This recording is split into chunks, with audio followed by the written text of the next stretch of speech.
Yo, if you pay attention to the Monkey D. Luffy. As you may know, the man known as Monkey D. Luffy has recently been named an Emperor of the Sea. And as the youngest person to ever achieve such infamy, and in such a rapid fashion, he stands as a unique obstacle to our world government. Monkey D. Luffy's range of influence has extended far beyond what we thought was possible, even more so than the heavenly demon himself. His connections to the Revolutionary Army through his quote-unquote brother, Sabo, and his father, Monkey D. Dragon, make him truly a threat to the safety of our world. Even our very own Reverie, a testament to the unity of all of our kingdoms under the world government, was sullied by people claiming to be subordinates of Strawhat Luffy, alongside a certain traitorous celestial dragon who was manipulated into assisting them in their goal of undermining the world government's authority. This man, who has committed great evils such as killing the illustrious Dr. Vegapunk or freeing thousands of heinous criminals in Impel Down, has somehow cultivated a loyal following of retainers all around the world. Just who is Monkey D. Luffy? What makes him tick? And how has this absolute villain grown to become the man he is today? But most of all, I'll show you why it's imperative that we stop this criminal before it's too late.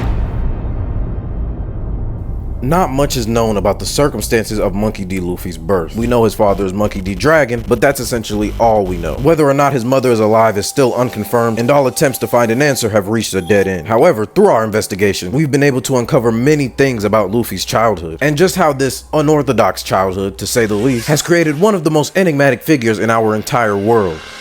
The first few years of Monkey D. Luffy's life were turbulent, to keep it brief. Due to his father's affiliation with the Revolutionary Army, Luffy went through multiple caretakers in his younger years, the first of which being the hero of the Navy, Monkey D. Garp. And though being around such a great man like Garp would undoubtedly be a great influence on any young man, it unfortunately appears that Garp's effect on his grandson was not wholly positive. From what we've been able to gather, Garp clearly loved his grandsons, but his methods were destructive. It's been reported that Garp would allegedly hit Luffy and his brothers Ace and Sabo with closed fists, sometimes infused with haki, and they began receiving these punishments as early as 5 years old. Though Garp's intention no doubt was to whip them into upstanding men of the Navy, these parenting methods have created an animosity between the two that apparently still persists to this day, further pushing Monkey D. Luffy into a life of crime. Because of Garp's career as a Navy man, he was unable to consistently be there with Luffy and be his primary caregiver. Due to these circumstances, prior to meeting his adopted brother, Luffy had quite a lonely childhood, with the negative effects of this upbringing only being compounded by the fact that Monkey D. Luffy is known to be a very social person, and this desire for connection has followed Monkey D. Luffy throughout the rest of his life. Though he, Ace, and Sabo are now known to have an inseparable bond, their relationship, like many of Monkey D. Luffy's relationships, began as exploitative and abusive. The moment Luffy was introduced to another kid he could get close to, he made it clear that he would stop at nothing to get Ace's approval. And this dynamic, I think, is at the core of what Monkey D. Luffy is. His first encounters with Ace would become a microcosm for all of his relationships going forward, as Luffy would chase Ace around and try to gain his favor, as expected by someone who has dirty blood. Portgas de Ace would lure the younger boy into trap after trap, many of which involving dangerous wild animals that could have easily snuffed the boy's life. And it's through these experiences that I think we start to see the creation of one of Luffy's most prominent character traits, his fear of abandonment. And it's all because of his fear of abandonment that Luffy began to develop some of his manipulative practices that he's used to gain his loyal followers. You see, on one occasion, Luffy, Ace, and Sabo incurred the wrath of a local pirate group, the Blue Jam Pirates. And for many reasons, mainly Luffy's own incompetence, he was taken by this group and eventually held hostage and tortured for information. Due to Luffy's intense desperation for friendship, he refused to give away the two boys, finally endearing himself to them and cementing their connection. I believe this interaction taught Luffy two things. One, to make friends, you must be endlessly persistent, even if these people apparently have no desire to befriend you. If he desires something, especially another person, Monkey D. Luffy will obtain that person no matter what protest they may offer. But this also taught him that to make friends, you must go above and beyond for them, bend over backwards, and do things that they most likely would not do for you, creating a strange combination of selfish and people-pleasing tendencies that has culminated into the most subtle form of manipulation that I've seen in all my years of study. And if these were his only influences, it would still be possible for Monkey D. Luffy to become a contributing member of society. But unfortunately, there were still multiple other influences and occurrences that were touchstones of Monkey D. Luffy's childhood and further molded his personality, one of which being his life living with mountain bandits.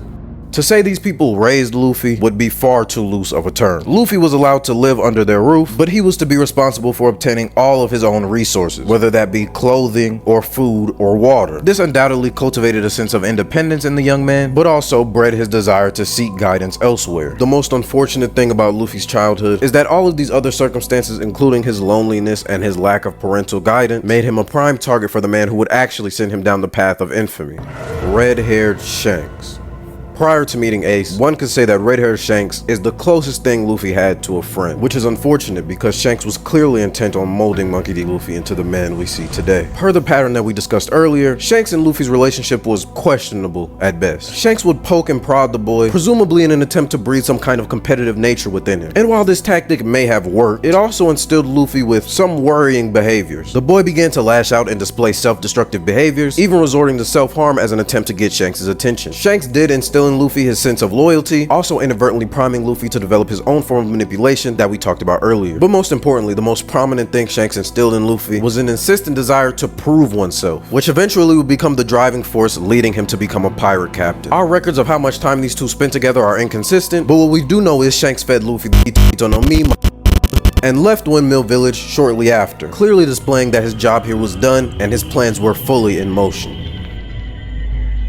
The final event from Monkey D. Luffy's childhood I'd like to discuss is the supposed death of Sabo. Though now we know that Sabo is unfortunately alive and well, the belief that Sabo had died bred a deep fear within Luffy. The fear of those around him dying. A permanent abandonment that represents everything that Monkey D. Luffy tries his hardest to avoid. And now that we've thoroughly examined the impetus of these behaviors, it's time to show how these things have manifested in Straw Hat's adult life. Starting with the most easily observed, Luffy's fear of abandonment and fear of death. There was one point in Luffy's life where these fears were truly tested and it nearly broke him, causing him to disappear for over 2 years. And it all began on Sabaody Archipelago. Straw Hat Luffy took it upon himself to halt the traditional practices of the Celestial Dragons, even doing harm to one of our divine beings and defending a filthy fishman in the process. Naturally, for crimes as severe as this, the entire Straw Hat crew was to be executed by Admiral Kizaru. But instead, due to a confusing turn of events, they were spared and separated by the warlord Bartholomew Kuma. And as seen in Bartholomew Kuma's transmission footage, Monkey D. Luffy's reaction to this was strange. It's almost as if he reverted to a childlike state. Unable to handle the reality of his situation, he resorted to his childhood tendency of harming himself as an attempt to display his desperation. As for Luffy, it's been displayed time and time again that this is the only way that he can get other people to sympathize with him and help him. These fears were further pushed when Luffy discovered his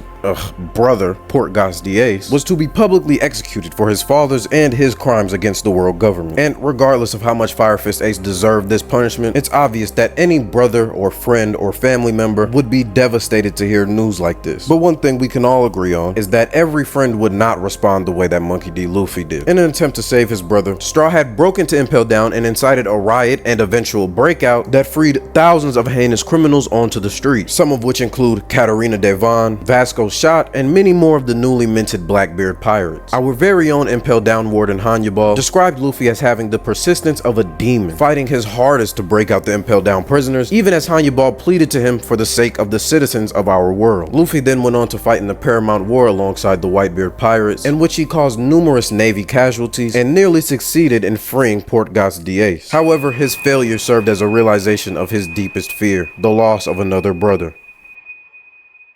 It could be said that after this event, Monkey D. Luffy was never the same. He began to display far more destructive capabilities and showed a far fiercer determination to accomplish his goals, possibly as a way to dispel his failures of the past. As I mentioned earlier, Luffy's fears and insecurities have caused him to develop a very specific form of manipulation that he's used against multiple of his crewmates at different points of his life. Early on in his career, Straw Hat used this precise manipulation in order to gain a navigator for his crew, Cat Burglar Nami. Details are scarce, but it appears prior to joining the Straw Hats, Nami was forcefully employed by Arlong the Fishman. It was an extremely complex situation with many moving parts, and Nami did not want Straw Hat to intervene lest he threatened to ruin everything that she had worked for. But when she tried to explain these things, for Luffy, they fell on deaf ears. Luffy didn't even take the time to hear her story out. For him, the minute I determined you were going to be a member of my crew, you are mine. It doesn't matter your past, it doesn't matter what you happen to want or what you would like me to do. You are now mine, and I will do anything to acquire you. Ultimately, we can predict that Arlong along and these creatures were up to no good anyway, so for them to be taken out by Straw Hat Luffy is of little consequence. But this displays a pattern of the pirate ignoring other people's wishes in order to obtain the things that he wants, as well as using their personal struggles as a way to endear himself to them and gain their loyalty. Nami is not the only person Luffy has done this to. Many of the Straw Hats showed no interest in joining the crew prior to Luffy solving some giant problem for them. And following this process, they feel not only indebted to Luffy, but they feel as if they've developed a connection to him, despite spending next to no time actually interacting with the man himself. The people that have been roped in by this process include Cyborg Frankie, the Demon Child Nico Robin, as well as the entirety of the Straw Hat Grand Fleet. But the final form of manipulation I want to show you is possibly the most blatant that you've ever seen. Blackleg Sanji, who had been separated from the Vinsmoke family for many years at this point, was to be brought back into the family to be married to Big Mom's daughter, Charlotte Pudding. It was a mutual agreement between both parties, and it seems Blackleg and Pudding hit it off. But of course, Monkey D. Luffy could not accept a loss of this kind, and instead of allowing Blackleg to move on, he chased him all the way to Whole Cake Island, where he proceeded along his line of manipulation that he usually uses to get his way. First, a brazen display of desperation in order to incite sympathy for his struggle, followed by an attempt to destroy Sanji's struggles with his family in order to re-spark that loyalty that he once had. But when all of those things failed, he proceeded to describe Sanji's importance to him and his ultimate goal of becoming the Pirate King, and then informed Sanji that if he did not come back to Luffy, instead of just moving on, Luffy would instead decide to starve himself to death. A very clear example of emotional blackmail, but one that ultimately worked out in Monkey D. Luffy's favor. And ultimately, that process has repeated throughout Monkey D. Luffy's entire life. His methodology has not only been able to garner him a loyal crew, but has also allowed him to charm entire nations, increasing his influence massively. And I fear if we do not stop this man, his manipulative charm will eventually infect the entire world. And surely nobody wants that, right? If you do want that, just inform me and give me all of your personal information, and I'll make sure the world government sorts that out quickly. So yeah, I guess Nami's is a bit bigger than Robin's, but nobody's is as big as Zoro's. But yeah, man, that's all I got for y'all boys today. Let me know what you think about the video in the comments down below. And comment Nakama if you made it to the end. Just confuse all the niggas that didn't make it here. Like the video if you liked the video. Subscribe to the channel. And yeah, man, I'm gone. Damn.